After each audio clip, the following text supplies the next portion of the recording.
I've been covering a lot of women's sports. One of the things that I realized is that Black women in sports could really use as much press, as much people talking about what they're doing as they can. Angel Reese has been a great inspiration for me to put out more content. Naomi Osaka has been a great inspiration, as well as Coco Gauff. And so you will see in my timeline when they are playing, I'm doing watch alongs, I'm doing recaps, I'm doing reactions, because I want those ladies to know what an inspiration they are. But some of my viewers have said, like, hey, you're covering Black women and you need to include Madison Keys. And I wanted to say something to you guys about this, and I want to be as sensitive as possible, and I want to be as spot on as possible as I can. In my coverage of Black women at the French Open and Wimbledon, I did not include coverage of Madison Keys, but I excluded her because I thought it accurately related to how she identified. So here's the thing. Madison Keys identifies as biracial or mixed race, or she says, I'm just Madison Keys. And I want to respect that.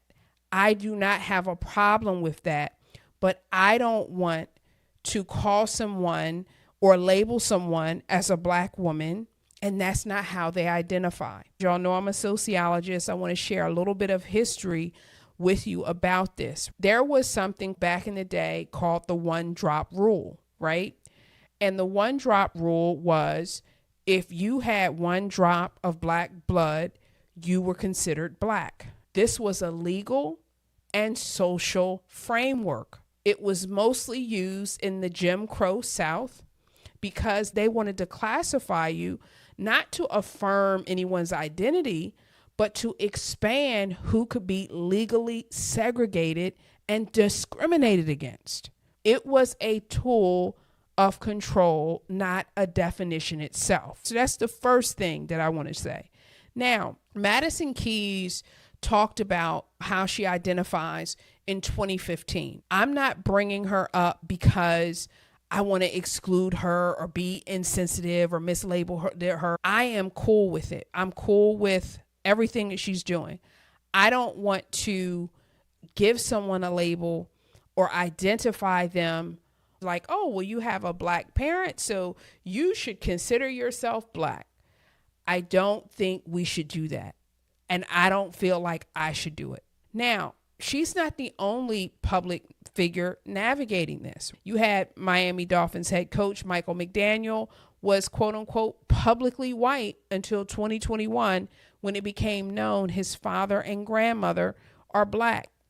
And the moment that came out, the public and media instantly reclassified how they talked about him. That shows just how externally imposed these sort of labels and categories really are. The fourth thing that I want to say is that there's a difference between denying an identity and declining a label. Keys has never denied that her father is Black.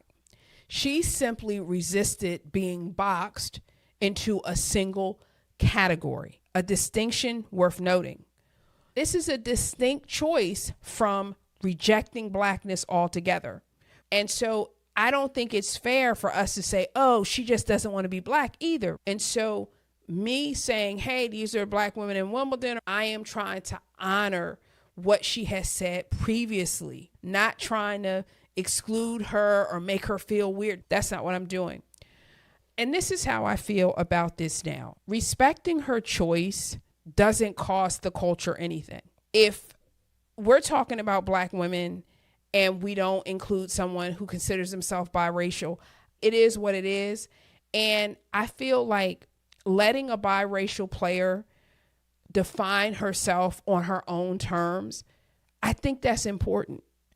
I think that the impulse to almost have the one drop rule in your head and go, oh, well, you have a Black parent, so you should be calling yourself Black. If they don't feel comfortable with that, I don't feel like we should be doing that. Now, if her people were to email me and say, hey, Yasmin, I don't mind being considered a black woman, or I don't mind that label, then that's a whole different conversation. But in this climate where we are right now, I feel far more comfortable supporting people saying what they want. I'd rather call someone mixed race if that's how they identify, or biracial if that's what they want. I do not want to give them a label or an association that they may not be comfortable with. And let me tell you something else. I'm not offended if a biracial or mixed race person says like, no, I don't identify as black. Doesn't bother me. If they say, hey, I feel like I'm white, or it doesn't bother me. It is their choice. And this is something that I want to talk about a little bit further, is that being black is not this one experience.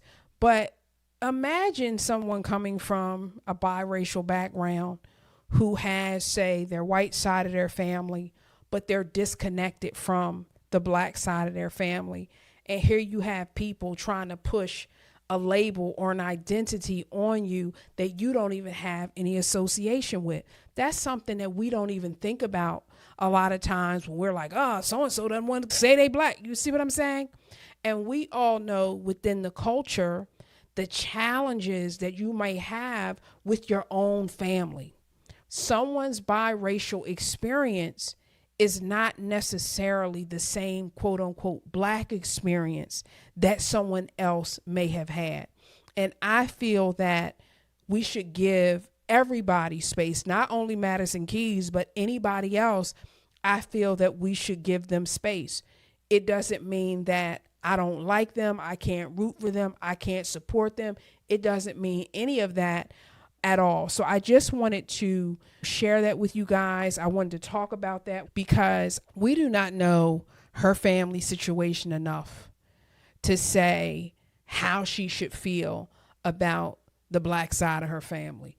And I know I'm cutting it to the quick on that, but it's the truth. And everybody within the culture, and y'all know, y'all been at the cookout, y'all been on the porch, y'all been at the family reunion, y'all know exactly what I'm saying.